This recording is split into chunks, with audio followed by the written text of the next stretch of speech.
لله وكفى وسلام على عباد الذي اصطفى نحمده صلي على رسوله الكريم أما بعد فأعوذ بالله من الشيطان الرجيم بسم الله الرحمن الرحيم رب زدني علما رب زدني علما رب زدني علما رب اشرح لي صدري ويسر لي أمري واحلل عقدة من لساني يفقهوا قولي رب يسر ولا تؤسر وتمم بالخير وبك نستعين السلام علیکم ورحمۃ اللہ وبرکاتہ۔ آج ہم نے قرآن کریم کا پارہ نمبر 16 شروع کرنا ہے۔ قال علم۔ کل ہم پڑھ رہے تھے سورہ کہف، تو سورہ کہف کا آگے ہی کنٹینیو یہاں پہ ہو رہا ہے، اور آخر میں ہم نے حضرت موسیٰ علیہ السلام اور حضرت خضر علیہ السلام کا واقعہ پڑھ رہے تھے، تو یہی واقعہ یہاں سے آگے کنٹینیو ہو رہا ہے۔ آئیے شروع کرتے ہیں۔ اعوذ باللہ من الشیطان الرجیم بسم اللہ الرحمن الرحیم قال علم اقل لک انک لن تستطیع معی صبرا۔ وہ کہنے لگے کہ میں نے تم سے نہیں کہا تھا کہ تم میرے ہمراہ رہ کر ہرگز صبر نہیں کر سکتے۔ قال، موسیٰ نے جواب دیا، اگر اب اس کے بعد میں آپ سے کسی چیز کے بارے میں سوال کروں تو بے شک آپ مجھے اپنے ساتھ نہ رکھنا، یقیناً آپ میری طرف سے حد کو پہنچ چکے۔ پھر دونوں چلے ایک گاؤں والوں کے پاس، آ کر ان سے کھانا طلب کیا تو انہوں نے ان کی مہمان نوازی کی، صاف انکار کر دیا۔ دونوں نے وہاں ایک دیوار پائی جو گہری چھاتی تھی، اس نے اسے ٹھیک اور درست کر دیا۔ موسیٰ کہنے لگے، اگر آپ چاہتے تو اس پر اجرت لے لیتے۔ قالا، اس نے کہا، بس یہ جدائی ہے میری اور تیرے درمیان، اب میں تجھے ان باتوں کی اصلیت بھی بتا دوں گا جس پر تجھ نے صبر نہ ہو سکا۔ کشتی تو چند مسکینوں کی تھی جو دریا میں کام کاج کرتے تھے، میں نے اس میں کچھ توڑ پھوڑ کرنے کا ارادہ کر لیا، کیونکہ ان کے آگے ایک بادشاہ تھا جو ہر ایک کشتی کو جبر کر لیتا تھا۔ وما، اور اس لڑکے کے ماں باپ ایمان والے تھے، ہمیں خوف ہوا کہ کہیں یہ انہیں اپنی سرکشی اور کفر سے عاجز اور پریشان نہ کر دے، اس لیے ہم نے چاہا کہ انہیں ان کا پروردگار اس کے بدلے اس سے بہتر پاکیزہ اولاد دے، اس سے زیادہ محبت اور پیار والا بچہ عنایت فرمائے۔ وَأَمَّا، اور دیواروں کا قصہ یہ ہے کہ اس شہر میں 2 یتیم بچے ہیں جن کا خزانہ ان کے اس دیوار کے نیچے دفن ہے۔ ان کا باپ بڑا نیک شخص تھا، تو تیرے رب کی چاہت تھی کہ دونوں یتیم اپنی جوانی کی عمر میں آ کر اپنا یہ خزانہ تیرے رب کی مہربانی اور رحمت سے نکال لیں۔ اس نے رائے سے کوئی کام نہیں کیا، یہ تھی اصل حقیقت ان واقعات کی جن پر آپ سے صبر نہ ہو سکا۔ وَيَسْأَلُونَكَ، آپ سے ذوالنین کا واقعہ یہ لوگ دریافت کر رہے ہیں، اب کہہ دیجئے کہ میں ان کا تھوڑا سا حال تمہیں پڑھ کر سنا دیتا ہوں۔ اس صورت کی تعریف میں گزر چکا ہے کہ مشرکین نے آپ صلی اللہ علیہ وآلہ وسلم سے 3 سوالات کیے تھے۔ ان میں سے ایک سوال یہ تھا کہ اس شخص کا حال بتائیں جس نے مشرق سے مغرب تک پوری دنیا کا سفر کیا تھا۔ یہی اس سوال کا جواب دیا جا رہا ہے۔ قرآن کریم نے بتایا ہے کہ اس شخص کا نام ذوالقرنین تھا۔ ذوالقرنین کے لفظی معنی 2 سینگوں والا، یہ کسی نام معلوم وجہ سے ایک بادشاہ کا لقب تھا۔ قرآن کریم نے اس بادشاہ کی تفصیلات نہیں بتائیں کہ وہ کون تھا اور کس زمانے میں تھا، البتہ ہمارے زمانے بیشتر متفق ہے، اور وہ ایران کا بادشاہ تھا جس نے بنی اسرائیل کو جلا وطن سے نجات دلائی تھی، انہیں دوبارہ فلسطین میں آباد کیا تھا۔ قرآن کریم نے اتنا بتایا ہے کہ انہیں نے 3 لمبے سفر کیے تھے، پہلا دنیا کی انتہائی مغربی آبادی تک، دوسرا انتہائی مشرقی آبادی تک، اور تیسرا انتہائی شمالی علاقے تک، جہاں انہوں نے یجوج مجوج کے وحشیانہ حملوں سے لوگوں کو بچانے کے لیے ایک دیوار تعمیر کی تھی۔ ہم نے اسے زمین میں قوت عطا فرمائی تھی اور اسے ہر چیز کے سامان بھی عنایت کر دیے تھے۔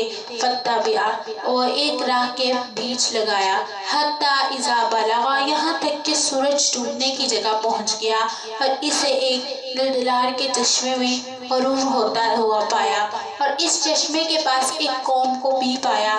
ہم نے فرما دیا کہ اے ذوالقرنین، تو انہیں تکلیف پہنچائے یا ان کے بارے میں تو کوئی بہتر روش اختیار کرے۔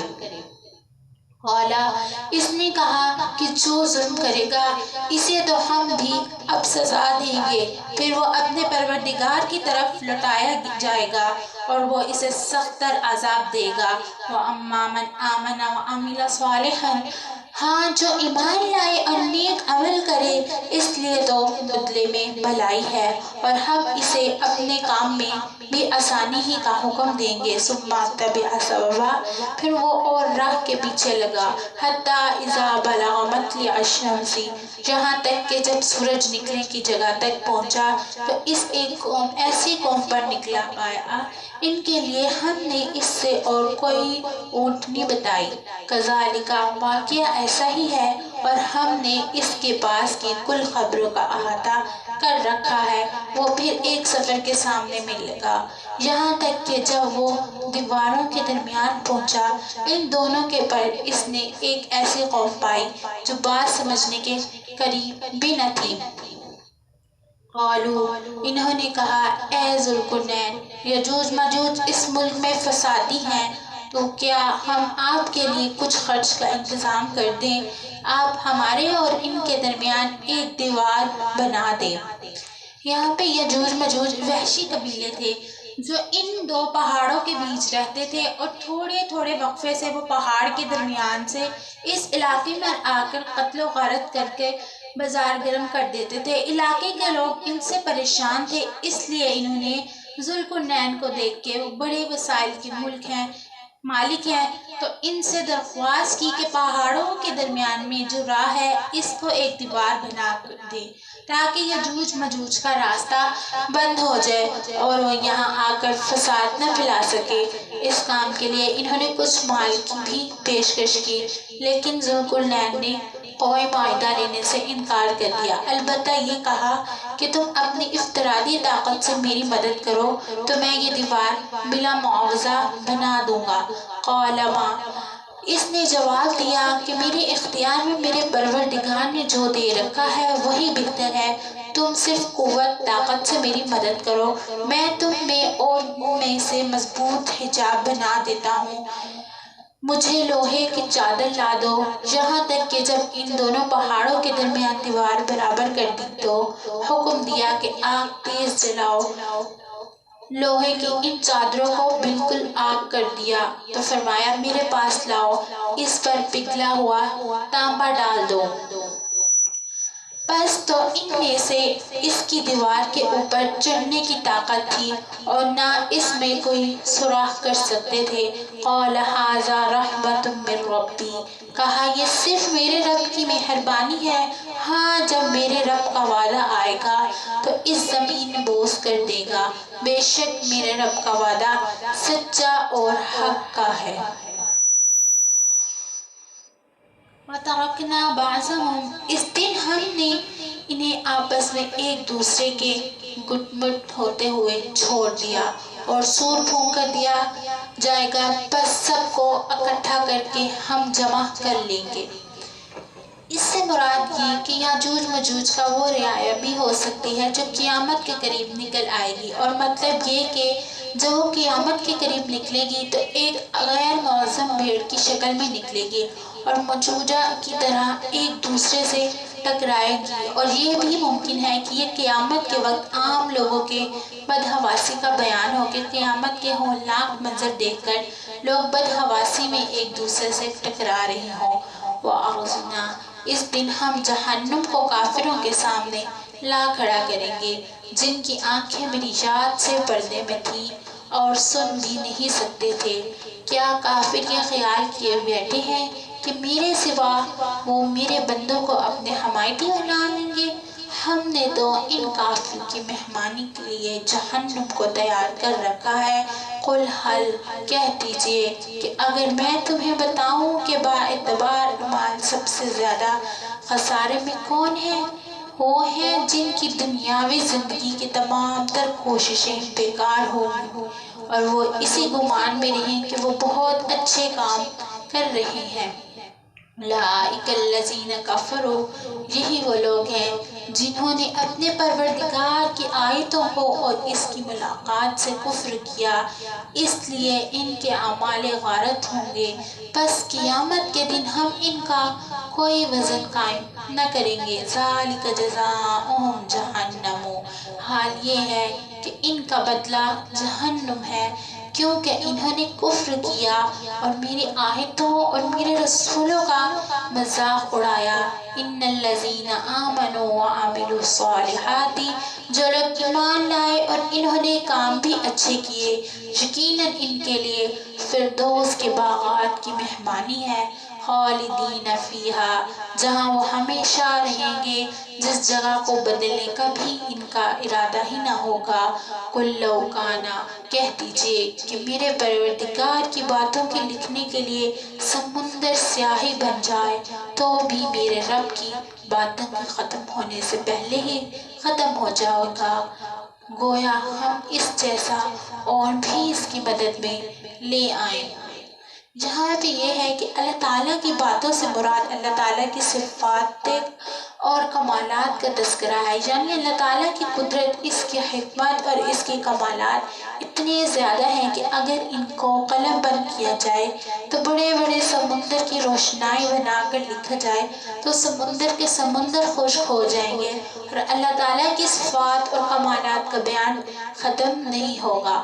قل انما، آپ کہہ دیجئے کہ میں تو تم جیسا ہی ایک انسان ہوں، میری جانب وحی کی جاتی ہے کہ سب کا معبود صرف ایک ہی معبود ہے، تو جسے بھی اپنے پروردگار سے ملنے کی آرزو ہو، اسے چاہیے کہ نیک اعمال کرے اور اپنے پروردگار کی عبادت میں کسی کو بھی شریک نہ کرے۔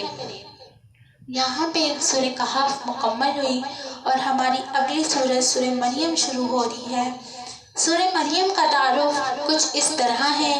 اس سورت کا بنیادی مقصد حضرت عیسیٰ علیہ السلام اور ان کی والدہ حضرت مریم علیہ السلام کے بارے میں صحیح عقیدے کی وضاحت اور ان کے بارے میں عیسائیوں کی ترجیح کی گئی ہے۔ اگرچہ مکہ مکرمہ میں جہاں یہ سورت نازل ہوئی عیسائیوں کی کوئی خاص آبادی نہیں تھی، لیکن مکہ مکرمہ کے بت پرست کبھی کبھی آپ صلی اللہ علیہ وآلہ وسلم سے دعوے نبوت کی تردید کے لیے عیسائیوں سے مدد لیا کرتے تھے۔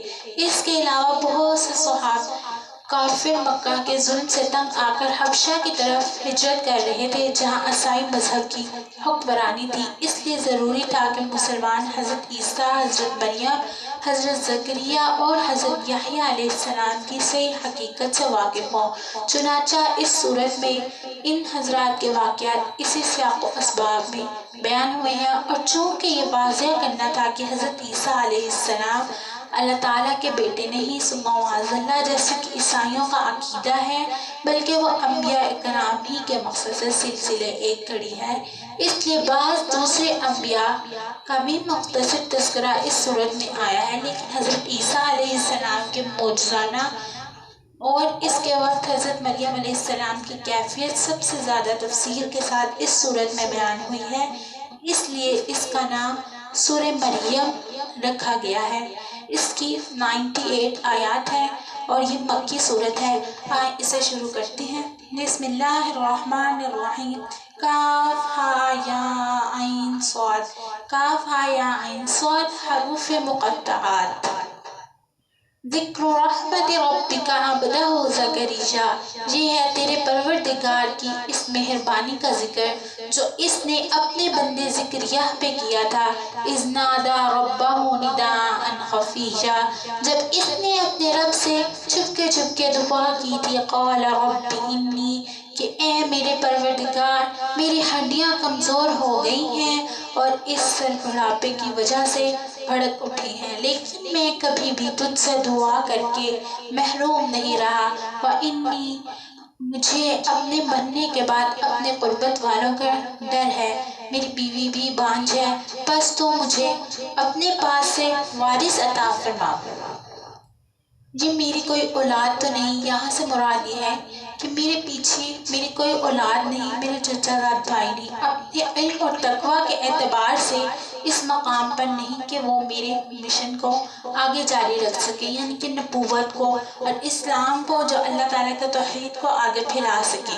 اس لیے مجھے ان سے اندیشہ ہے کہ وہ دین کی خدمت نہیں کر سکیں گے، لہٰذا مجھے ایسا بیٹا عطا فرمائیے جو میرے علم نبوت کا وارث ہو۔ حضرت زکریا علیہ السلام کی اس دعا اور اللہ تعالیٰ کی طرف سے اس کے جواب میں بیٹا عطا فرمانے کا تذکرہ پیچھے سورہ آل عمران آیت نمبر 38 اور 40 میں بھی گزر چکا ہے۔ ان آیتوں کے وہاں پر گزر چکے ہیں کہ اللہ تعالیٰ نے کیسے حضرت زکریا علیہ السلام کی دعا قبول کی اور ان کو حضرت یحییٰ علیہ السلام عطا فرمائے۔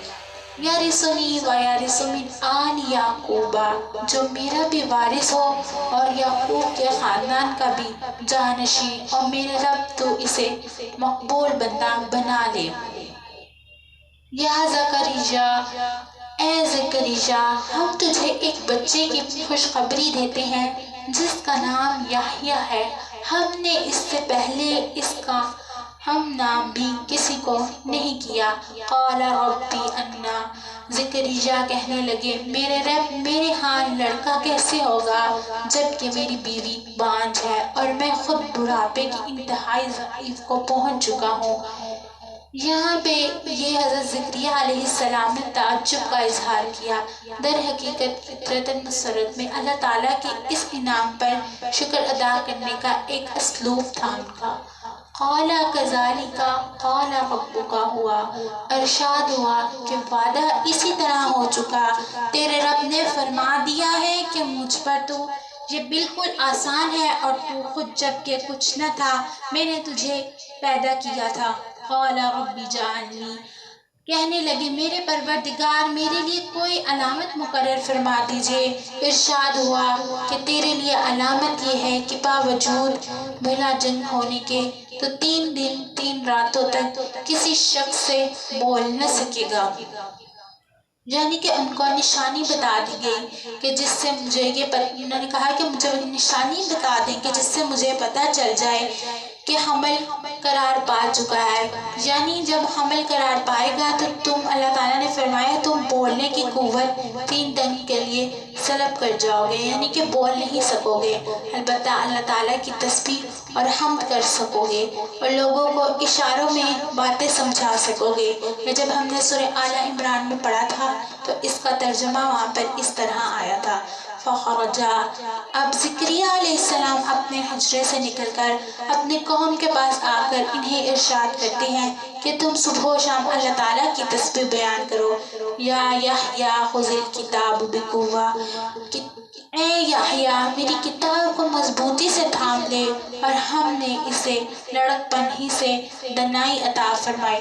وحنانا من لدنک وزکاۃ، اور اپنے پاس سے شفقت اور پاکیزگی بھی اور پرہیزگار شخص تھا، اور اپنے ماں باپ سے نیک سلوک کرنے والا تھا، اور سرکش اور گناہ گار نہ تھا۔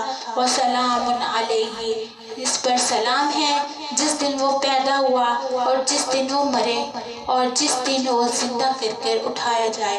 وَاذْكُرْنِي فِي الْكِتَابِ مَرْيَمَ، اس کتاب میں مریم کا بھی واقعہ بیان کر جبکہ وہ اپنے گھر کے لوگوں سے علیحدہ ہو کر وہ مشرقی جانب آئی اور ان لوگوں کی طرف سے پردہ کر لیا، پھر ہم نے اس کے پاس اپنی روح یعنی کہ جبرائیل علیہ السلام کو بھیجا، بس وہ اس کے سامنے پورا آدمی بن کر ظاہر ہوا۔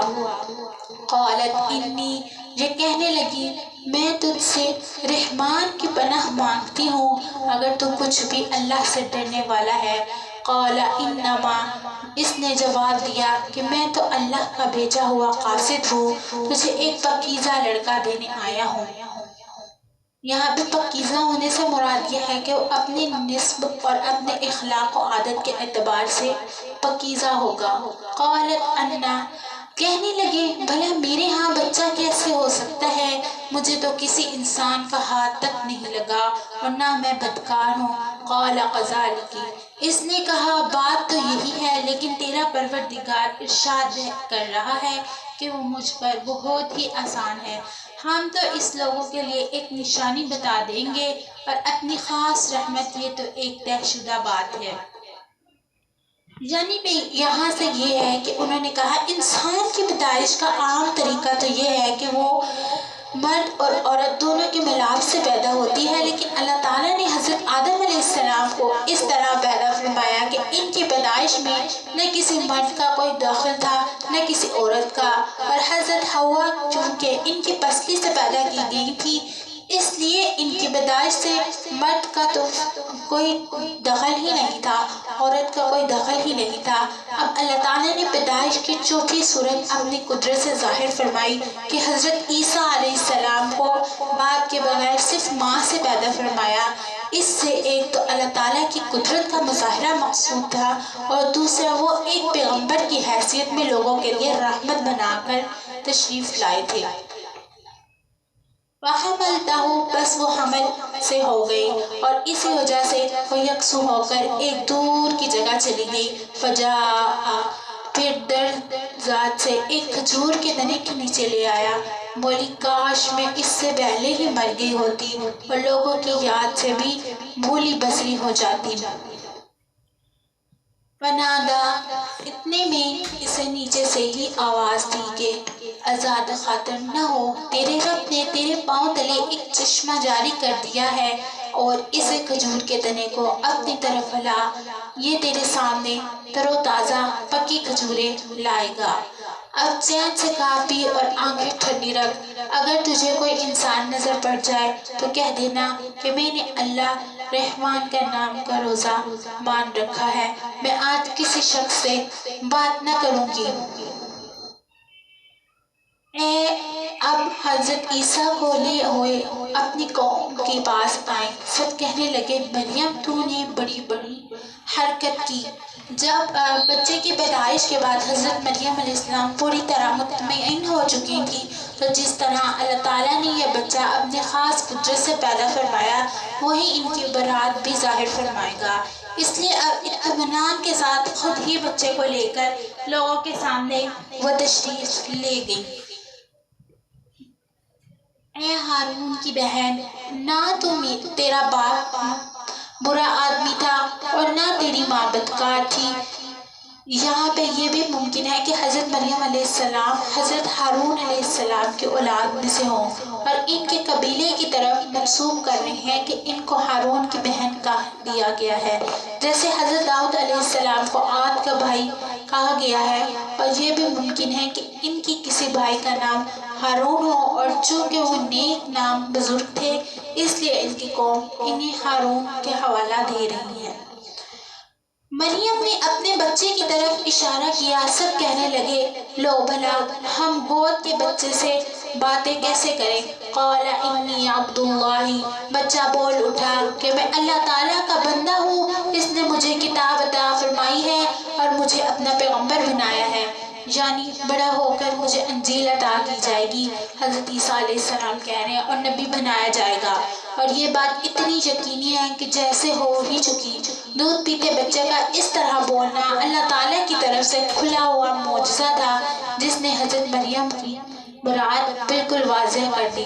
وَجَعَلْنِي، اور اس نے مجھے برکات کیا جہاں بھی میں ہوں، اور اس نے مجھے نماز اور زکوٰۃ کا حکم دیا ہے جب تک بھی میں زندہ ہوں، اور اس نے مجھے اپنی والدہ کی خدمت گزار بنایا ہے اور مجھے سرکش اور بدبخت نہیں کیا۔ وسلام علی، اور مجھ پر میری پیدائش کے دن اور میری موت کے دن اور جس دن میں دوبارہ زندہ کرا جاؤں گا سلام ہی سلام ہے۔ ذالک عیسیٰ بن مریم، یہی ہے صحیح واقعہ عیسیٰ بن مریم کا، یہی ہے وہ حق کی بات جس میں لوگ شک و شبہ میں مبتلا ہیں۔ اس برے واقعے کا ذکر فرما کر یہ نتیجہ نکلا کہ عیسائیوں اور یہودیوں نے حضرت عیسیٰ علیہ السلام کے بارے میں جو افتراء اور تفرہ اختیار کر رکھی ہیں وہ حقیقت نہیں ہے، نہ وہ الزامات درست ہیں جو یہودی نے ان پر لگا رکھے ہیں، اور نہ انہوں نے اللہ تعالیٰ کا بیٹا ماننا صحیح ہے۔ ثم معذلہ، جیسے کہ عیسائیوں نے مان رکھا ہے اللہ تعالیٰ کو کسی بیٹے کی ضرورت ہی نہیں۔ بے شک ما کان للہ، اللہ تعالیٰ کے لیے اولاد کا ہونا لائق نہیں، وہ تو بالکل پاک ذات ہے۔ وہ جب کسی کام کا سر انجام دینے کا ارادہ کرتا ہے تو اسے کہہ دیتا ہے کہ ہو جا، وہ اسی وقت ہو جاتا ہے۔ وَإِنَّ اللَّهَ رَبِّي، میرا اور تم سب کا پروردگار صرف اللہ ہی ہے، تم سب اسی کی عبادت کرو، یہی سیدھی راہ ہے۔ فاختلف الاحزاب، پھر یہ کر کے آپس میں اختلاف کرنے لگے، بس کافروں کے لیے ویل ہے ایک بڑے سخت دن کی حاضری سے، کیا خوب دیکھنے سننے والے ہوں گے اس دن جب ہمارے سامنے حاضر ہوں گے، لیکن آج تو یہ ظالم لوگ صحیح گمراہی میں پڑے ہوئے ہیں۔ تو انہیں اس رنج و افسوس کے دن کا ڈر نہ، جبکہ کام انجام کو پہنچ جائے گا اور یہ لوگ غفلت اور بے ایمانی میں ہی رہ جائیں گے۔ اِنَّا نَحْنُ، خود زمین کے اور تمام زمین والوں کے وارث ہم ہی ہوں گے، اور سب لوگ ہماری ہی طرف لوٹے جائیں گے۔ وَاذْكُرْ فِي الْكِتَابِ ابراہیم، اس کتاب میں ابراہیم کا قصہ بیان کر کر پیش بڑی سچائی والے پیغمبر تھے۔ اس قولا، جب کہ انہوں نے اپنے باپ سے کہا کہ ابا جان، آپ ان کی پوجا پاٹ کیوں کر رہے ہیں جو نہ سنے نہ دیکھیں، نہ آپ کو کچھ بھی فائدہ پہنچا سکے؟ یا میری مہربان ابا، آپ دیکھیں میرے پاس وہ علم آیا ہے جو آپ کے پاس آیا ہی نہیں، تو آپ میرے ہی مانیں، میں بالکل سیدھی راہ کی طرف آپ کی رہبری کروں گا۔ میرے ابا، آپ شیطان کی پرستش سے باز آ جائیں، شیطان تو رحم و کرم والے اللہ تعالیٰ کا بڑا ہی نافرمان ہے۔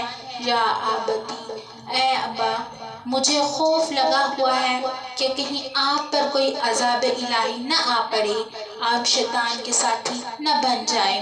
اس نے جواب دیا کہ اے ابراہیم، کیا تو ہمارے معبود سے روگردانی کر رہا ہے؟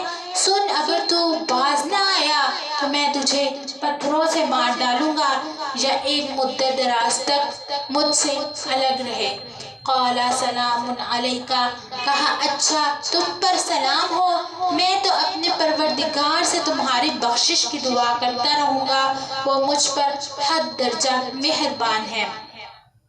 یہاں پہ یہ ہے کہ عام حالات میں کافروں کو سلام کی ابتدا کرنا جائز نہیں، لیکن جہاں کوئی دینی مصلحت داعی ہو تو اسی نیت سے اسلام کرنے کی گنجائش ہے کہ اللہ تعالیٰ اسے اسلام کی توفیق دے کر سلامتی سے ہو۔ سورہ توبہ آیت نمبر 114 میں اللہ تعالیٰ نے حضرت ابراہیم علیہ السلام کو اس وعدے کا حوالہ دیا ہے کہ اس سے واضح ہو جاتا ہے کہ آپ نے یہ وعدہ اس وقت کیا تھا جب آپ کو یہ معلوم نہیں تھا کہ اس کے مقدر میں ایمان نہیں ہے۔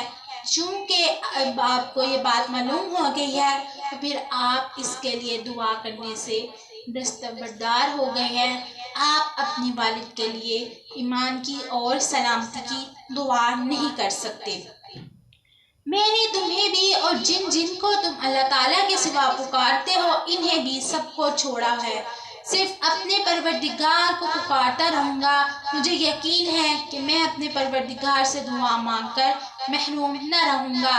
فلما، جب ابراہیم ان سب کو اور اللہ کے سوا ان سب کے معبودوں کو چھوڑ چکے تو ہم نے انہیں اسحاق اور یعقوب عطا فرمائے اور دونوں کو نبی بنایا، اور ان سب کو ہم نے اپنی بہت سی رحمتیں عطا فرمائی، اور ہم نے ان کے ذکر جمیل کو بلند درجے کر دیا۔ وَاذْكُرْ لِي فِي الْكِتَابِ مُوسَىٰ، اس قرآن میں موسیٰ کا ذکر بھی کریں جو ان کے رسول اور نبی تھے۔ ہم نے اسی طور کے دائیں جانب سے ندا کی اور اگوائی کرتے ہوئے اس قریب لائے، اور اپنے خاص مہربانی سے اس کے بھائی کو نبی بنا کر عطا فرمایا۔ وَاذْكُرْ فِي الْكِتَابِ اسماعیل، اس کتاب میں اسماعیل کا واقعہ بھی بیان کریں، وہ بڑا ہی وعدے کا سچا تھا اور بھی رسول اور نبی۔ وکانا، اور اپنے گھر والوں کو بر نماز اور زکوٰۃ کا حکم دیتا تھا، اور تھا بھی اپنے پروردگار کی بارگاہ میں پسندیدہ اور مقبول۔ وَاذْكُرْ فِي الْكِتَابِ ادریس، اور اس کتاب میں ادریس کا بھی ذکر کرے، وہ بھی نیک کردار پیغمبر تھا، ہم نے اسے بلند مقام پر اٹھا لیا۔ اولئک الذین، سجدہ ہے اس آیت میں، یہی وہ انبیاء ہیں جن پر اللہ تعالیٰ نے فضل و کرم کیا، جو اولاد آدم میں سے ہیں اور انہیں لوگوں کی نسل سے ہیں جن ہمیں نوح کے ساتھ کشتی میں چڑھا لیا تھا، اور اولاد ابراہیم اور یعقوب سے، اور ہماری طرف سے راہ یافتہ اور ہماری پسندیدہ لوگ ہیں۔ ان کے سامنے جب اللہ کی رحمت کی آیتیں تلاوت کی جاتی ہیں، یہ سجدہ کرتے ہیں اور روتے گڑ گڑاتے اللہ کے سامنے جھکتے ہیں۔ پھر ان کے بعد ایسی ناخواہش پیدا ہوئی کہ انہوں نے نماز ضائع کر دی اور نفسانی خواہش کے پیچھے بڑھ گئے، سو ان کا نقصان ان کے آگے آئے گا۔ یعنی کہ یہاں پہ مراد یہ ہے کہ ان کی گمراہی کا نتیجہ اللہ تعالیٰ کے عذاب کی صورت میں ان کے سامنے آ جائے گا۔ الا من تاب، بحث ان کے جو توبہ کر لیں اور ایمان لائیں اور نیک عمل کریں، ایسے لوگ جنت میں جائیں گے اور ان کی ذرا سی بھی حق تلفی نہ کی جائے گی۔ جنات عدن، ہمیشہ والی جنتوں میں جن کے باغانہ وعدے اللہ مہربان نے اپنے بندوں سے کیے ہیں، بے شک اس کا وعدہ پورا ہونے والا ہی ہے۔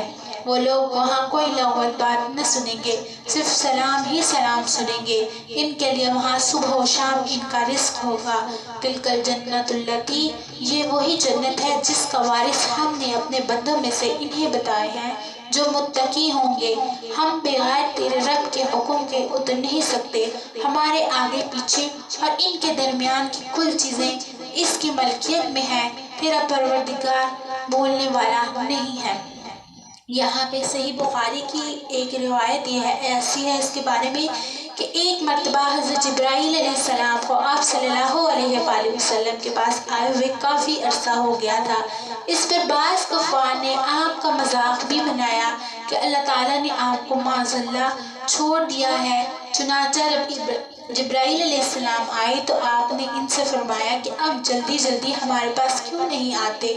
اس پر اللہ تعالیٰ نے اس آیت میں حضرت جبرائیل علیہ السلام کا جواب نقل فرمایا کہ ہمارا اتارنا آنا ہمیشہ اللہ تعالیٰ کے حکم کے تحت ہوتا ہے، ساری کائنات کی مصلحت وہی جانتا ہے، کیونکہ آسمان اور زمین ان کے درمیانی مخلوقات سب اسی کے قبضے میں ہیں، اور کسی وقت دیر ہوتی ہے تو کسی حکمت کی وجہ سے ہوتی ہے جسے اللہ تعالیٰ ہی جانتا ہے، اور دیر کی وجہ یہ نہیں ہوتی کہ معاذ اللہ وہ وہی نازل کرنا بھول گیا ہے۔ رب السماوات والارض، آسمان کا، زمین کا اور جو کچھ ان کے درمیان ہے، سب کا رب وہی ہے، تو اسی کی بندگی کر اور اس کی عبادت پر جم جا۔ کیا تیرے علم میں اس کا اہم پلہ کوئی اور بھی ہے؟ انسان کہتا ہے کہ جب میں مر جاؤں تو کیا پھر زندہ کر نہ جاؤں گا؟ کیا یہ انسان اتنا بھی نہیں یاد نہیں رکھتا کہ ہم نے اس سے پہلے پیدا کیا، حالانکہ وہ کچھ بھی نہ تھا؟ تیرے پروردگار کی قسم، ہم انہیں اور شیطانوں کو جمع کر کے ضرور جہنم کے راستے میں ڈال کر بل کریں گے اور حاضر کریں گے۔ ہم پھر ہر گروہ سے انہیں الگ نکال کر کھڑا کریں گے جو اللہ رحمان سے بہت اکڑ کر پھرتے تھے، پھر ہم انہیں بھی خوب جانتے ہیں جو جہنم کے داخلے کی زیادہ سزا والے ہیں۔ تم ہی اس ہر ایک وہاں ضرور ہوگے، یہ تیرے پروردگار کے ذمہ قطع فیصلہ شدہ امر ہے۔ ثم، پھر ہم پرہیزگاروں کو تو بچا لیں گے اور نافرمانوں کو اسی میں گھسیٹیں گے اور چھوڑ دیں گے۔ وَإِذَا تُتْلَىٰ عَلَيْهِمْ آيَاتُنَا، جب ان کے سامنے ہماری روشن آیتیں تلاوت کی جاتی ہیں تو کافر مسلمانوں سے کہتے ہیں، بتاؤ ہم تم دونوں جماعتوں میں سے کس کا مرتبہ زیادہ ہے اور کس کی مجلسیں شاندار ہے؟ وکم ہم تو ان سے پہلے ہی بہت سی جماعتوں کو غارت کر چکے ہیں جو ساز و سامان اور نام و نمود ہو گئیں، ان سے بڑھ چڑھ کر تھی۔ قل من کانا، کہہ دیجئے جو گمراہی میں ہو تو اللہ رحمان اس کی خوب لمبی مہلت دیتا ہے، یہاں تک کہ وہ ان چیزوں کو دیکھ لے جن کا وعدہ کیا جاتا ہے، یعنی عذاب یا قیامت کو۔ اس وقت ان کو صحیح طور پر معلوم ہو جائے گا کہ وہ بڑے مرتبے والا ہے اور کسی کا جتا کمزور نہیں۔ وَيُرِيدُ اللَّهُ الَّذِينَ، اور ہدایت یافتہ لوگوں کو اللہ تعالیٰ ہدایت میں بڑھاتا ہے، اور باقی رہنے والی نیکیاں تیرے رب کے نزدیک ثواب کے لحاظ سے اور انجام کے لحاظ سے بہت ہی بہتر ہے۔ کیا تو نے اسے بھی دیکھا جس نے ہماری آیتوں سے کفر کیا اور کہا کہ مجھے تو مال اور اولاد ضروری چاہیے؟ کیا وہ غیب پر مطلع ہے یا اللہ کا کوئی وعدہ لے چکا ہے؟ ہرگز نہیں، یہ جو بھی کہہ رہا ہے ہم اسے ضرور لکھ لیں گے اور اس کے لیے عذاب بڑھا چلا جائے گا۔ یہ جن چیزوں کو کہہ رہا ہے اس سے ہم اس کے بعد لے لیں گے اور یہ تو بالکل اکیلا ہی ہمارے سامنے حاضر ہوگا۔ وَاتَّخَذُوا مِن دُونِ اللَّهِ، انہوں نے اللہ کے سوا دوسرے معبود بنا رکھے ہیں کہ وہ ان کے لیے باعث عزت ہوں، لیکن ایسا ہرگز نہیں، وہ تو ان کے بوجھ سے منکر ہو جائیں گے اور الٹے ان کے دشمن بن جائیں گے۔ أَلَمْ تَرَ أَنَّا، کیا تو نے نہیں دیکھا کہ ہم کافروں کے پاس شیطانوں کے بھیجتے ہیں جو انہیں خوب اکساتے ہیں۔ فَلَا تَجْعَلْ عَلَيْهِمْ، تو ان کے بارے میں جلدی نہ کر، ہم تو خود ہی ان کے لیے مدد شماری کر رہے ہیں۔ یوم نحشر، جس دن ہم پرہیزگاروں کو اللہ کی طرف بطور مہمان جمع کریں گے اور گناہگاروں کو سخت پیاس کی حالت میں جہنم کی طرف ہانک لے جائیں گے۔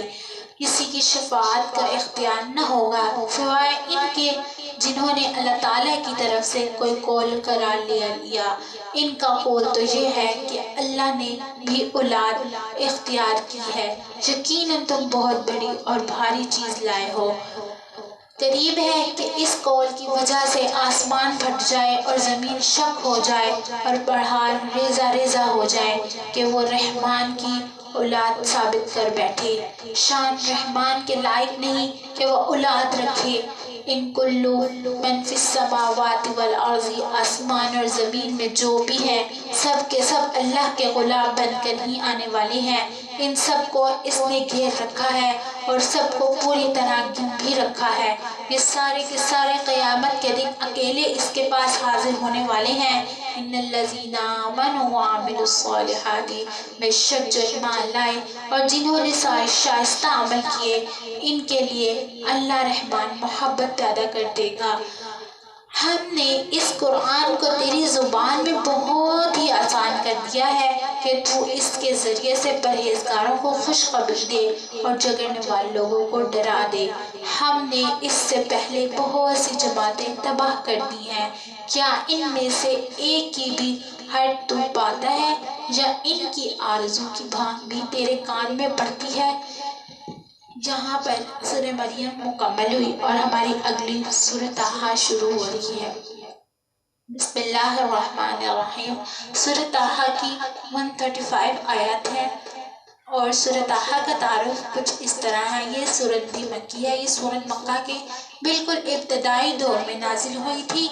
یہ مسند کی روایت سے ثابت ہے کہ حضرت عمر رضی اللہ تعالی عنہ اس سورت کو سن کر اسلام لائے تھے۔ ان کی بہن حضرت فاطمہ اور ان کی بہنوئی حضرت سعد بن زید ان سے پہلے خفیہ طور پر اسلام لا چکے تھے جس کا انہیں پتہ نہیں تھا۔ ایک روز وہ گھر سے آپ صلی اللہ علیہ وآلہ وسلم کو قتل کرنے کے ارادے سے نکلے۔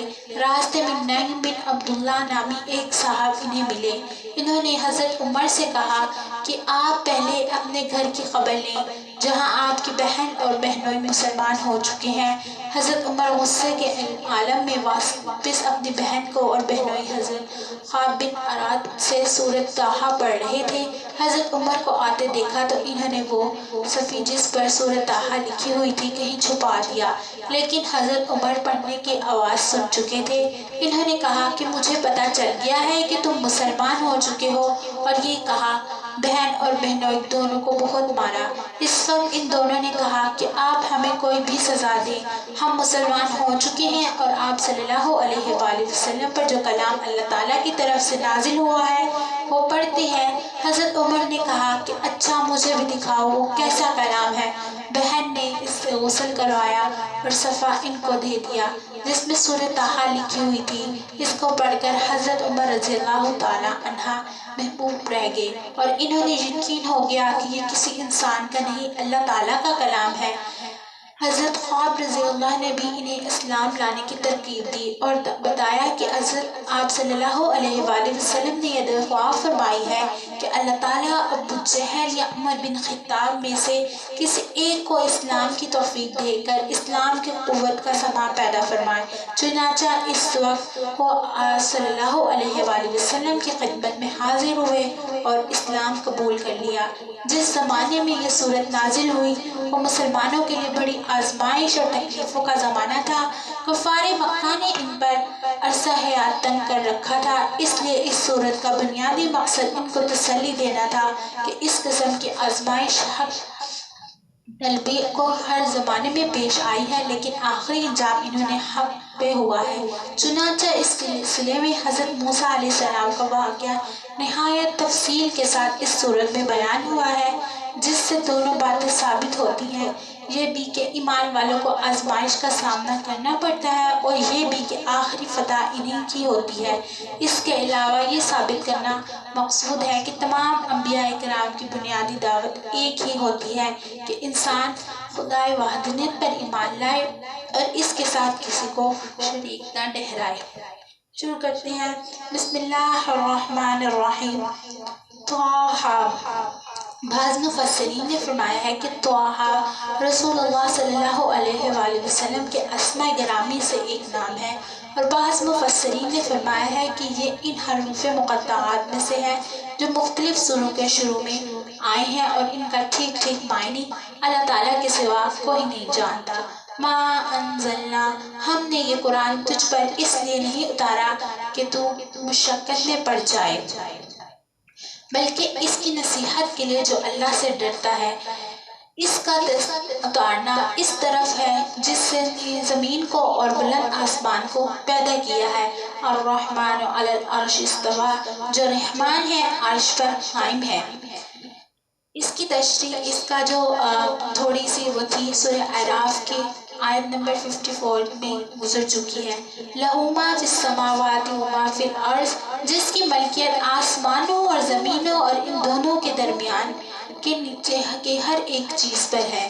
اگر تو اونچی بات کہے تو وہ تو ہر ایک پوشیدہ بلکہ پوشیدہ سے پوشیدہ تر چیز کو بھی بخوبی جانتا ہے۔ اللہ لا الہ الا ہو، وہی اللہ ہے جس کے سوا کوئی معبود نہیں، بہترین نام اسی کی ہیں۔ وَأَهْلَ آتَاكَ حَدِيثُ مُوسَىٰ، تجھے موسیٰ کا قصہ بھی معلوم ہے، جب اس نے آگ دیکھ کر اپنے گھر والوں سے کہا کہ تم ذرا سی دیر ٹھہر جاؤ، مجھے آگ دکھتی ہے، بہت ممکن ہے کہ میں اس کا کوئی انکار تمہارے پاس لاؤں یا آگ کے پاس سے راستے کی اطلاع پاؤں۔ سورہ قصص میں آگے اس واقعے کی تفصیل آئے گی۔ حضرت موسیٰ علیہ السلام مدین میں ایک عرصہ دراز گزارنے کے بعد اپنے اہلیہ کو لے کر مصر کی طرف روانہ ہوئے تھے۔ جب صحرائے سینا میں پہنچے تو راستہ بھول گئے اور سخت سردی کا بھی احساس ہوا۔ اس وقت اللہ تعالیٰ کی طرف سے ایک آگ کی شکل نظر آئی جو در حقیقت ایک نور تھا۔ اس وقت انہوں نے اپنی اہلیہ کو وہاں رکنے کی ہدایت دی اور خود آگ کی طرف چلے۔ فلما، جب وہ وہاں پہنچے تو آواز دی گئی، اے موسیٰ، یقیناً میں ہی تیرا پروردگار ہوں، تو اپنی جوتیاں اتار دے کیونکہ تو پاک میدان طوا میں ہے۔ سوال یہ پیدا ہو سکتا ہے کہ حضرت موسیٰ علیہ السلام کو یقین کیسے آیا کہ آواز اللہ تعالیٰ کی طرف سے آ رہی ہے؟ اس کا جواب یہ ہے کہ اللہ تعالیٰ نے ان کے دل کو یہ اطمینان عطا فرمایا کہ وہ اللہ تعالیٰ ہی سے ہم کلام ہیں، اور حالات بھی ایسے پیدا کر دیے کہ انہیں یقین آ گیا۔ مثلاً بعض روایت سے یہ معلوم ہوتا ہے کہ جب وہ آگ کے پاس پہنچے تو یہ عجیب منظر نظر آیا کہ وہ آگ ایک درخت کے اوپر شعلے مار رہی ہے، مگر درخت کا کوئی پتا جلتا نہیں ہے۔ انہوں نے انتظار کیا کہ شاید کوئی جنگڑی اڑا کر ان کے پاس آ جائے، مگر وہ بھی نہ آیا۔ پھر انہوں نے کچھ گھاس پھوس لے کر اس آگ کے قریب گئے تاکہ اس میں آگ لگا جائے، تو وہ آگ میں چھٹ گئی۔ اس وقت یہ آواز سنائی دی اور آواز کسی ایک جہت سے نہیں بلکہ چاروں طرف سے آتی محسوس ہو رہی تھی، اور موسیٰ علیہ السلام صرف کان سے نہیں بلکہ تمام اعضاء سے یہ آواز سن رہے تھے۔ اس لیے حضرت موسیٰ علیہ السلام کو یہ معلوم ہو گیا اور ان کو یقین آ گیا کہ یہ اللہ رب العزت کی ہی آواز ہے۔ وَأَنَا اور میں نے تجھے منتخب کر لیا ہے، اب جو وحی کی جائے اسے کان لگا کر سن۔ بے شک میں ہی اللہ ہوں، میرے سوا عبادت کے لائق اور کوئی نہیں، بس تو میری ہی عبادت کر اور میری یاد کے لیے نماز قائم کر۔ قیامت یقیناً آنے والی ہے جس میں پوشیدہ رکھنا چاہتا ہوں تاکہ ہر شخص کو وہ بدلہ دیا جائے جو اس نے کوشش کی ہو۔ فلا بس اب اس کے یقین سے تجھے کوئی ایسا شخص روک نہ دے جو اس پر ایمان نہ رکھتا ہو اور اپنی خواہشات کے پیچھے پڑا ہو، ورنہ تو ہلاک ہو جائے گا۔ وَمَا تِلْكَ اے موسیٰ تیرے اس دائیں ہاتھ میں کیا ہے؟ قَالَ هِيَ عَصَايَ جواب دیا کہ یہ میری لاٹھی ہے جس میں ٹھیک لگاتا ہوں اور جس سے میں اپنی بکریوں کے لیے پتے چڑھا لیتا کرتا ہوں، اور بھی اس میں مجھے بہت سے فائدے ہیں۔ قَالَ فرمایا اے موسیٰ اس ہاتھ سے نیچے ڈال دے، ڈالتے ہی وہ سانپ بن کر دوڑنے لگی۔ قَالَ فرمایا بے خوف ہو کر اسے پکڑ لے، ہم اسے پہلی صورت میں دوبارہ لا دیں گے۔ وَاضْمُمْ اور اپنا ہاتھ اپنی بغل میں ڈال لے تو سفید چمکتا ہوا نکلے گا، لیکن بغیر کسی عیب کہ یہ دوسرا معجزہ ہے۔ یہ اس لیے کہ ہم تجھے اپنی بڑی بڑی نشانیاں دکھانا چاہتے ہیں۔ اذهب إلى فرعون إنه طغى اب تو فرعون کی طرف جا، اس نے بڑی سرکشی مچا رکھی ہے۔ قال رب اشرح لي صدری موسیٰ نے کہا اے میرے پروردگار میرا سینہ میرے لیے کھول دے، ویسر لی امری اور میرا کام کو مجھ پر آسان کر دے، واحلل عقدۃ من لسانی اور میری زبان کی گرد بھی کھول دے۔ بچپن میں جب حضرت موسیٰ علیہ السلام نے ایک انگارہ زبان پر رکھ لیا تھا جس کی وجہ سے ان کی زبان میں تھوڑی سی لکنت پیدا ہو گئی تھی، اس لکنت کو یہاں گرہ سے تعبیر فرمایا ہے، اور اسی گرہ کو کھولنے کی آپ اللہ تعالیٰ سے بات کر رہے تھے۔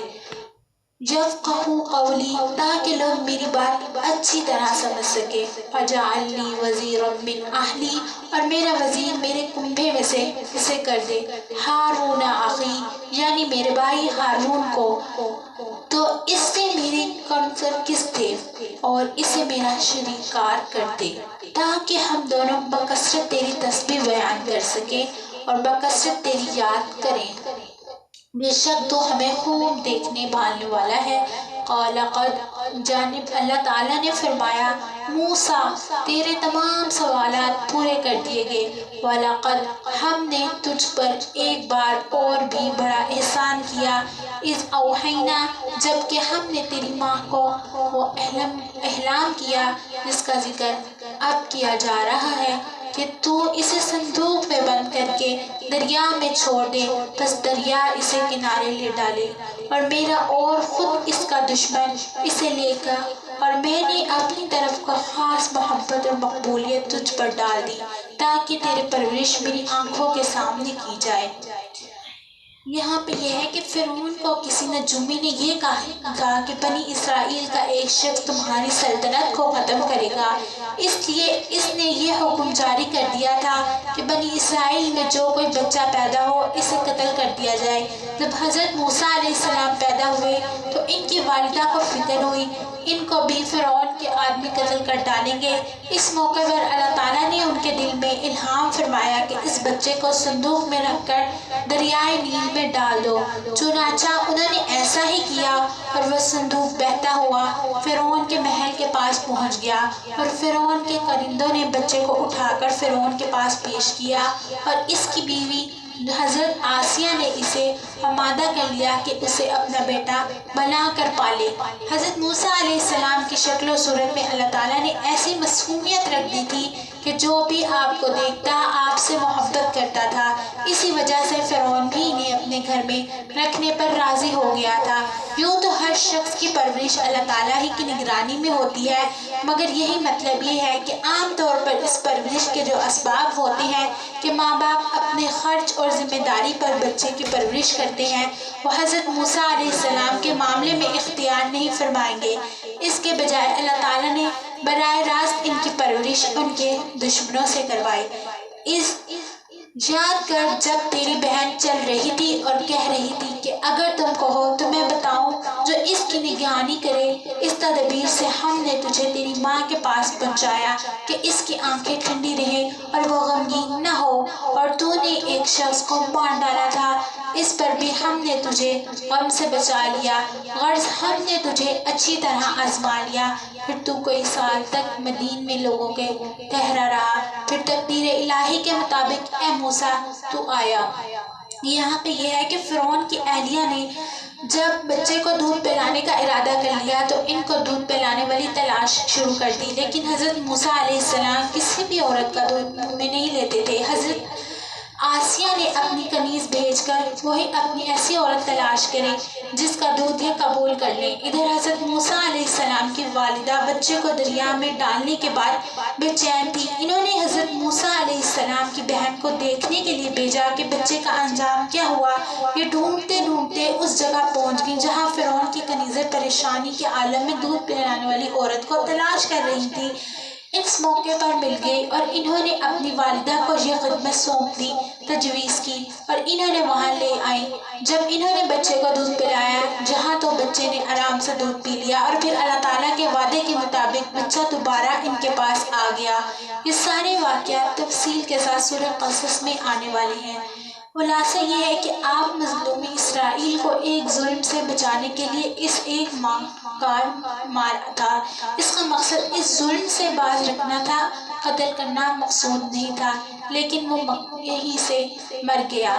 ان آزمائشوں کی تفصیل حضرت عبداللہ بن عباس نے ایک طویل روایت میں بتائی ہے جو تفسیر ابن کثیر میں مروی کی گئی ہے۔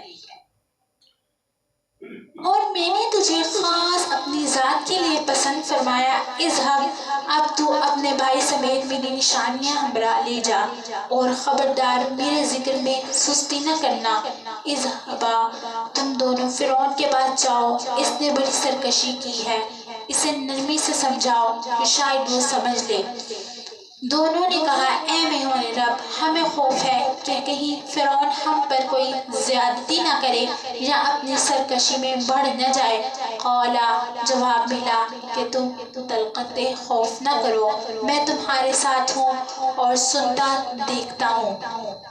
تم اس کے پاس جا کر کہو کہ ہم تیرے پروردگار کے پیغمبر ہیں، تو ہمارے ساتھ بنی اسرائیل کو بھیج دے، ان کی سزا موقف کر، ہم تو تیرے پاس تیرے رب کی طرف سے نشانی لے کر آئے ہیں، اور سلامتی اس کے لیے جو ہدایت کا پابند ہو جائے۔ ہماری طرف وحی کی گئی، جو جھٹلائے اور روگردانی کرے اس کے لیے عذاب ہے۔ قال فمن، فرعون نے پوچھا کہ اے موسیٰ تم دونوں کا رب کون ہے؟ قال ربنا الذی، جواب دیا کہ ہمارا رب وہ ہے جس نے ہر ایک کو ایک خاص صورت شکل عنایت فرمائی، پھر راہ سجا دی۔ قال فما، اس نے کہا اچھا یہ تو بتاؤ اگلے زمانے والوں کا حال کیا ہونے والا ہے؟ قالا جواب دیا کہ ان کا علم میرے رب کے ہاں کتاب میں موجود ہے، نہ تو میرا رب غلطی کرتا ہے نہ بھولتا ہے۔ اس نے تمہارے لیے زمین کو فرش بنایا ہے اور اس میں تمہارے چلنے کے لیے راستے بنائے ہیں، اور آسمان سے پانی بھی وہی برساتا ہے، پھر اس برسات کی وجہ سے مختلف قسم کی پیداوار بھی ہم ہی پیدا کرتے ہیں۔ تم خود کھاؤ اور اپنے چوپاوں کو بھی چراؤ، کچھ شک نہیں کہ اس میں عقل مندوں کے لیے بہت سی نشانیاں ہیں۔ منہا، اس زمین میں سے ہم نے تمہیں پیدا کیا اور اسی میں پھر واپس لوٹائیں گے، اور اسی سے پھر دوبارہ تم سے نکل کھڑے کرے جائیں گے۔ وَلَقَدْ ہم نے اسے اپنی سب نشانیاں دکھا دی، لیکن پھر بھی اس نے جھٹلایا اور انکار کر دیا۔ قالا کہنے لگا، اے موسیٰ، کیا تو اسی لیے آیا ہے کہ ہمیں اپنے جادو کے زور سے ہمارے ملک سے باہر نکال دے؟ اچھا، ہم بھی تیرے مقابلے میں اسی جیسا جادو ضرور لائیں گے، بس تو ہمارے اور اپنے درمیان ایک وعدے کا وقت مقرر کر لے، نہ ہم اس کا خلاف کریں گے اور نہ تو، صاف میدان میں مقابلہ ہوگا۔ قالا موسیٰ نے جواب دیا کہ زینت اور جشن کے دن کا وعدہ ہے، اور یہ لوگ دن چڑھے ہی جمع ہو جائیں گے۔ یہ زینت اور جشن، یہ کوئی تہوار تھا جس میں فرعون کی قوم جشن منایا کرتی تھی۔ حضرت موسیٰ علیہ السلام نے اس دن کا انتخاب اس لیے فرمایا تاکہ ایک بڑا مجمع موجود ہو اور اس کے سامنے حق کی فتح کا مظاہرہ ہو سکے۔ فتولیٰ فرعون، بس فرعون لوٹ گیا اور اس نے اپنے ہنگٹے جمع کرنا شروع کر دیے۔ قال لهم موسیٰ، موسیٰ نے اس سے کہا، تمہاری شمت آ چکی، اللہ تعالیٰ پر جھوٹ اور افطرا نہ باندھو کہ وہ تمہیں عذابوں سے ملیامت کر دے۔ یاد رکھو، وہ کبھی کامیاب نہ ہوگا جس نے جھوٹی بات گھڑی۔ فتنہ، بس یہ لوگ آپس کے مشوروں میں مختلف رائے ہوں گے اور چھپ کر مشورہ کرنے لگے۔ قالوا ان ھذان، کہنے لگے یہ دونوں محض جادوگر ہیں، اور ان کا پختہ ارادہ ہے کہ اپنے جادو کے زور سے تمہیں تمہارے ملک سے نکال باہر کریں اور تمہارے بہترین مذہب کو برباد کر دیں۔ تو تم بھی اپنا کوئی داؤ بھی اٹھا لاؤ، پھر صاف بندی کرو، جو آج غالب آئے گا وہی بازی لے جائے گا۔ قال یا موسیٰ، کہنے لگے اے موسیٰ، یا تو تم پہلے ڈال یا ہم پہلے ڈالنے والے بن جائیں۔ قال بل، جواب دیا کہ نہیں، تم ہی پہلے ڈالو۔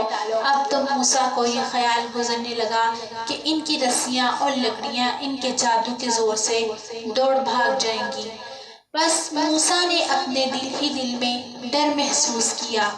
ہم نے فرمایا، کچھ خوف نہ کر، یقیناً تو ہی غالب اور برتر رہے گا، اور تیرے دائیں ہاتھ میں جو ہے اسے ڈال دے، ان کے تمام کاریگر نکل جائے گا۔ انہوں نے جو کچھ بنایا ہے یہ صرف جادوگروں کی کرتب ہے، اور جادوگر کہیں سے بھی آئے کامیاب نہیں ہوتا۔ اب تو تمام جادوگر سجدے میں گر پڑے اور پکار اٹھے کہ ہم تو ہارون اور موسیٰ کے رب پر ایمان لاتے ہیں۔ یعنی کہ اللہ تعالیٰ کے وعدے کے مطابق جب حضرت موسیٰ علیہ السلام نے اپنا عصا زمین پر پھینکا تو اس نے ایک اژدہا بن کر جادوگر کے بنائے ہوئے جعلی سانپوں کو ایک ایک کر نگل لیا۔ اس پر جادوگروں کو یقین ہو گیا کہ یہ جادو نہیں بلکہ حضرت موسیٰ علیہ السلام اللہ تعالیٰ کے سچے رسول ہیں۔ چنانچہ وہ سجدے میں گر گئے، اور یہاں یہ بات قابل ذکر ہے کہ قرآن نے ان کے لیے سجدے میں گر گئے بجائے سجدے میں گرا دیے گئے فرمایا ہے۔ اس میں ارشاد یہ ہے کہ حضرت موسیٰ علیہ السلام نے جو معجزہ دکھایا اور اس درجے مؤثر تھا کہ اس نے انہیں بے ساختہ سجدے میں گرا دیا۔ قالا، فرعون کہنے لگا کہ کیا میری اجازت سے پہلے ہی تم اس پر ایمان لے آئے؟ یقیناً یہ تمہارا وہ بڑا بزرگ ہے جس نے تم سب کو جادو سکھایا ہے۔ سن لو، میں تمہارے ہاتھ پاؤں الٹے سیدھے کاٹ کر تم سب کو کھجور کے تنوں میں سولی لٹکا دوں گا، اور تمہیں پوری طرح معلوم ہو جائے گا کہ ہم میں سے کسی کا مار زیادہ سخت اور دیبار ہے۔ انہوں نے جواب دیا کہ ناممکن ہے کہ ہم تجھے ترجیح دیں، ان دلیلوں پر جو ہمارے سامنے آ چکی ہیں اور اس اللہ پر جس نے ہمیں پیدا کیا ہے، اب تو جو کچھ کرنے والا ہے کر گزر۔ تو جو کچھ بھی حکم چلا سکتا ہے وہ اسی دنیاوی زندگی میں ہے۔ انما آمنا، ہم اپنے پروردگار پر ایمان لائے ہیں، وہ ہماری خطائیں معاف کرے گا، اور خاص کر جادوگر کا گناہ جس پر تو نے ہمیں مجبور کیا ہے، اللہ ہی بہتر اور ہمیشہ باقی رہنے والا ہے۔ انہو، بات یہی ہے کہ جو بھی گناہ گار بن کر اللہ تعالیٰ کے ہاں حاضر ہوگا، اس کے لیے دوزخ ہے، جہاں نہ موت ہوگی اور نہ زندگی ہوگی۔ ومن، اور جو بھی اس کے پاس ایمان کی حالت میں حاضر ہوگا اور اس نے اعمال بھی نیک کیے ہوں گے، اس کے لیے بلند اور بالا درجے ہیں۔ جنات عدن تجری من تحتها الانہار خالدین فیہا وذالک جزاؤہم من تزکا، ہمیشگی والی جنتیں جن کے نیچے نہریں ہیں، وہ جہاں ہمیشہ ہمیشہ رہیں گے، یہی انعام ہے ہر اس شخص کا جو پاک ہے۔ وَلَقَدْ أَوْحَيْنَا إِلَىٰ مُوسَىٰ، ہم نے موسیٰ کی طرف وحی نازل فرمائی کہ تو رات میرے بندے کو لے چل اور ان کے لیے دریا میں خشک راستہ بنا لے، پھر نہ تجھے کسی کے آ پکڑنے کا خطرہ ہوگا نہ ڈر کا۔ یہاں پہ یہ کہ جادوگروں سے مقابلے میں فتح پانے کے بعد حضرت موسیٰ علیہ السلام کافی عرصے مصر میں رہے، اور اسی دوران فرعون کو ان کی تبلیغ بھی جاری رہی، اور اللہ تعالیٰ کی طرف سے متعدد نشانیاں بھی دکھائی جا رہی تھی جن کا سورہ اعراف میں ذکر ہے۔ آخر میں اللہ تعالیٰ نے حضرت موسیٰ علیہ السلام کو یہ حکم دیا کہ تمام بنی اسرائیل کو لے کر راتوں رات مصر سے نکل جائیں، یعنی تمہارے راستے میں سمندر آئے گا، تم اپنا عصا اس پر مارو گے تو اس میں تمہاری قوم کے گزرنے کا راستہ بن جائے گا۔ اس کی مکمل تفصیل سورہ یونس آیت نمبر 89 اور 92 میں بھی گزری ہے، اور سورہ شعراء آیت نمبر 60 سے 66 میں بھی آئے گی۔ چونکہ یہ راستہ اللہ تعالیٰ نے صرف تمہارے لیے پیدا کیا ہے، اس لیے فرعون کا لشکر اس میں سے گزر نہیں پائے گا، لہٰذا نہ تمہارے پکڑے جانے کا خوف ہوگا۔ فرعون نے اپنے لشکروں سمیت ان کا تعاقب کیا، پھر دریا ان سب پر چھا گیا جیسا کہ چھا جانے والا تھا۔ فرعون نے اپنی قوم کو گمراہی میں ڈال دیا اور سیدھا راستہ نہ دکھایا۔ یا بنی اسرائیل قد انجیناکم، اے بنی اسرائیل دیکھو ہم نے تمہیں تمہارے دشمن سے نجات دی اور تم سے کوہ طور کی دائیں طرف کا وعدہ اور تم پر من و سلوہ اتارا۔ تم ہماری دی ہوئی پاکیزہ روزی کھاؤ اور اس میں حد سے آگے نہ بڑھو، ورنہ تم پر میرا غضب نازل ہوگا، اور جس پر میرا غضب نازل ہو جائے وہ یقیناً تباہ ہے۔ وَإِنِّي، ہاں بے شک میں انہیں بخش دینے والا ہوں جو توبہ کریں، ایمان لائیں، نیک عمل کریں اور راہ راست پر بھی رہیں۔ وما، اے موسیٰ تجھے اپنی قوم سے غافل کر کے کون سی چیز جلدی لے آئی؟ جب صحرائے سینا میں قیام کے دوران اللہ تعالیٰ نے حضرت موسیٰ کو کوہ طور پر بلایا تھا تاکہ وہ وہاں 40 دن تک اعتکاف کریں تو انہوں نے تورات عطا کی جائے گی۔ شروع میں بنی اسرائیل کے کچھ منتخب لوگوں کے بارے میں بھی یہ طے ہوا تھا کہ وہ بھی آپ کے ساتھ جائیں گے، لیکن حضرت موسیٰ جلدی روانہ ہو گئے اور ان کا خیال تھا کہ باقی ساتھی بھی پیچھے آ رہے ہوں گے، لیکن وہ لوگ نہیں آئے۔ قالا، کہا کہ وہ لوگ بھی میرے پیچھے ہی پیچھے ہیں، اور میں نے اے رب تیری طرف جلدی اس لیے کی کہ تو خوش ہو جائے۔ قالا، فرمایا ہم نے تیری قوم کو تیرے پیچھے آزمائش میں ڈال دیا اور انہیں سامری نے بھگا دیا۔ سامری ایک جادوگر تھا جو بظاہر حضرت موسیٰ پر ایمان لایا تھا اور اس لیے ان کے ساتھ لگ گیا تھا، مگر حقیقت میں وہ منافق تھا۔ ورجع موسیٰ، بس موسیٰ سخت غضب ہو کر رنج کے ساتھ واپس لوٹے اور کہنے لگے، اے میری قوم والو، کیا تم سے تمہارے پروردگار نے نیک وعدے نہیں کیے تھے؟ کیا اس کی مدد تمہاری لمبی معلوم نہیں تھی؟ بلکہ تمہارا ارادہ ہی یہ ہے کہ تمہارے پروردگار کا غضب نازل ہو کہ تم نے میرے وعدے کی خلاف کیا۔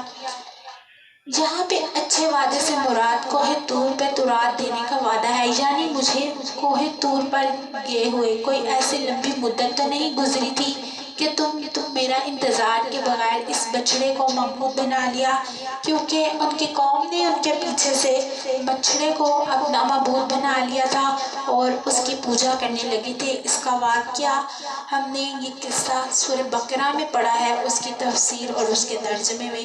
قالوا ما، انہوں نے جواب دیا کہ ہم نے اپنے اختیار سے آپ کے ساتھ وعدہ کیا، خلاف نہیں کیا، بلکہ ہم نے زیورات قوم کو جو پوچھ لائیں گے انہوں نے ہم میں ڈال دیا، اور اسی طرح سامری نے بھی ڈال دیا۔ بعض مفسرین کا خیال یہ ہے کہ یہ فرعون کے لشکر کا چھوڑا ہوا مال غنیمت تھا۔ اس دور میں مال غنیمت کو استعمال کرنا جائز نہیں تھا، اس کے بجائے اسے ایک میدان میں رکھ دیا جاتا تھا اور آسمان کی ایک آگ آ کر اسے جلا دیتی تھی۔ شاید ان زیورات کو پھینکنے کا یہی مقصد ہوگا کہ آسمانی آگ انہیں آ کر جلا دے۔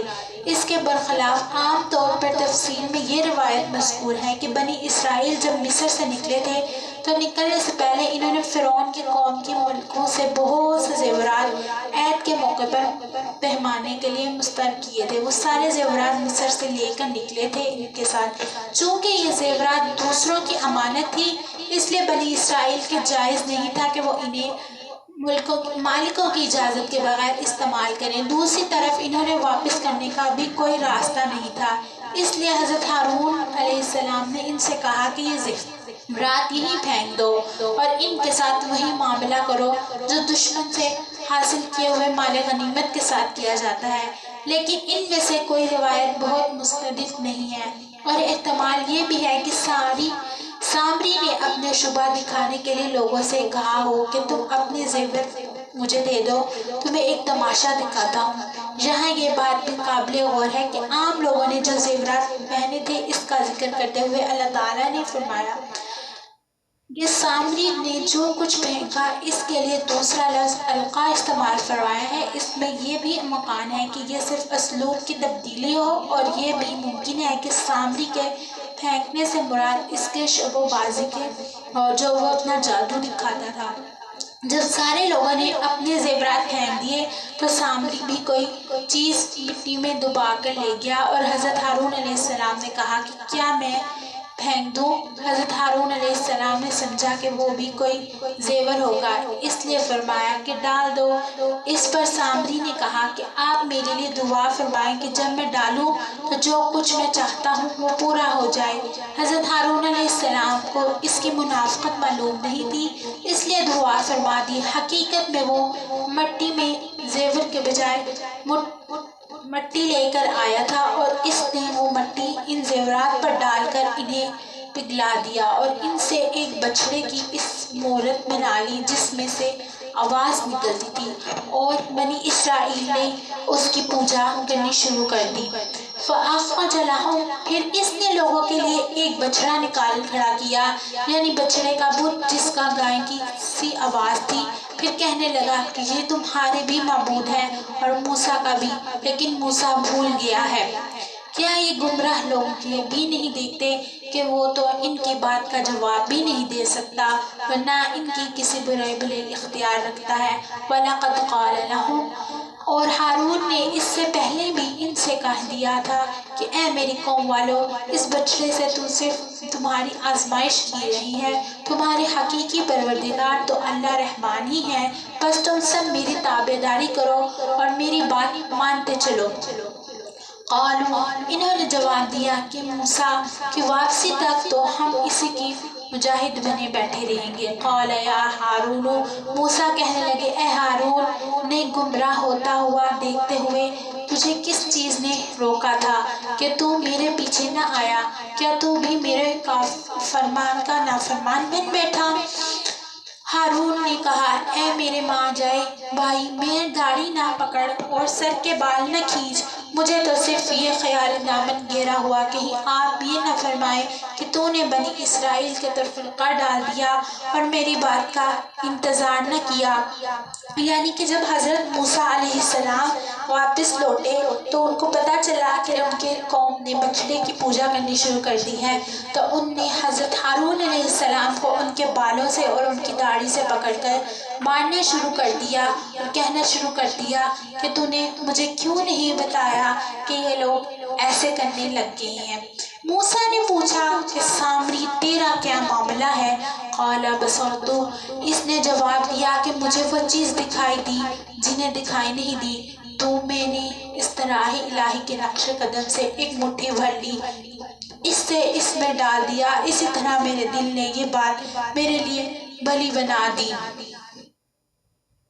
قالا، کہا اچھا، جا دنیا کی زندگی میں تیری سزا یہی ہے کہ تو کہتا رہے کہ مجھے نہ چھوڑنا، اور ایک اور بھی وعدہ تیرے ساتھ ہے جو تجھ سے ہرگز نہ ٹالے گا، اور اب تو اپنے اس محمود کو بھی دیکھ لینا جس کا اعتکاف کیے ہوئے تھا کہ ہم اسے جلا کر دریا میں ریزہ ریزہ اڑا دیں گے۔ سامری کے جرم کی سزا اس کو یہ دی گئی تھی کہ تمام لوگ اس سے بائیکاٹ کریں گے، نہ کوئی اسے چھوئے گا اور نہ وہ کسی کو ہاتھ لگائے گا۔ اب یہ بھی ممکن ہے کہ اسے کوئی یہ سزائے قانونی حکم کے ذریعے دی گئی ہو، اور یہ بھی ممکن ہے جیسا کہ بعض روایت میں آیا ہے کہ اس کے جسم میں کوئی ایسی بیماری پیدا ہو گئی تھی کہ کوئی شخص اسے ہاتھ لگاتا تو اس کو بھی اور ہاتھ لگانے والے کو بھی بخار چڑھ جاتا۔ انما، اصل بات یہی ہے کہ تم سب کا معبود برحق صرف اللہ ہی ہے اور اس کے سوا کوئی پرستش سے قابل نہیں، اس کا علم تمام چیزوں پر حاوی ہے۔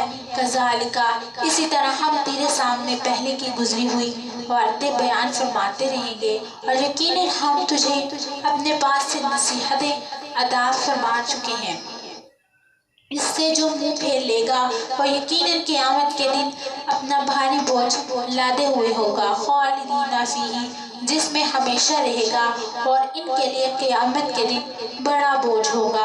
یوم، جس دن سور پھونکا جائے گا اور گنہگاروں کو ہم اس دن دہشت کی وجہ سے نیلی پیلی آنکھوں کے ساتھ گھیر لیں گے، وہ بس میں چپکے چپکے کہہ رہے ہوں گے کہ ہم تو صرف 10 دن ہی رہے، نحنو، جو کچھ وہ کہہ رہے ہیں اس کی حقیقت سے ہم باخبر ہیں، ان میں سب سے زیادہ اچھا والا کہہ رہا ہوگا کہ تم تو صرف ایک ہی دن رہے ہو۔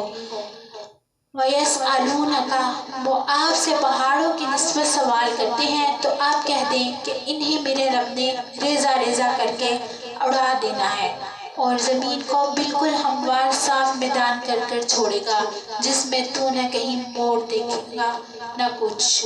یومئذ، جس دن لوگ پکارنے والے کے پیچھے چلیں گے، جس میں کوئی کنجی نہ ہوگی، اور اللہ رحمان کے سامنے تمام آوازیں پست ہو جائیں گی سوائے گھسر گھسر کے، تجھے کچھ بھی سنائی نہ دے گا۔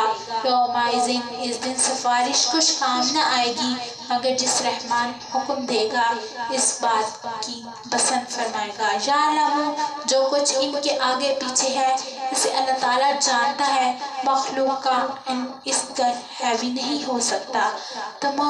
تم ہر چہرے کو اس زندہ اور قائم دائم اور مددگار اللہ کے سامنے کمال عاجزی سے جھکے ہوئے ہوں گے، یقیناً وہ بردبار ہوا جس نے زر لگایا، اور جو نیک عمل کرے اور ایمان والے بھی ہیں تو نہ اسے بے انصافی کا گھٹا ہوگا نہ حق تلفی کا۔ وَقَذَلِكَ أَنزَلْنَاهُ، اسی طرح ہم نے تجھ پر عربی قرآن نازل فرمایا ہے اور طرح طرح سے اس میں ڈر کا بیان سنایا ہے تاکہ لوگ پرہیزگار بن جائیں یا ان کے دلوں میں سوچ سمجھ میں پیدا ہو جائے۔ فَتَعَالَى اللَّهُ الْمَلِكُ الْحَقُّ، بس اللہ عالی شان والا سچ اور حقیقی بادشاہ ہے، تو قرآن پڑھنے میں جلدی نہ کرنا اس سے پہلے کہ تیری طرف جو وحی کی جاتی ہے وہ پوری کی جائے۔ ہاں، یہ دعا کر کے پروردگار میرا علم بڑھا۔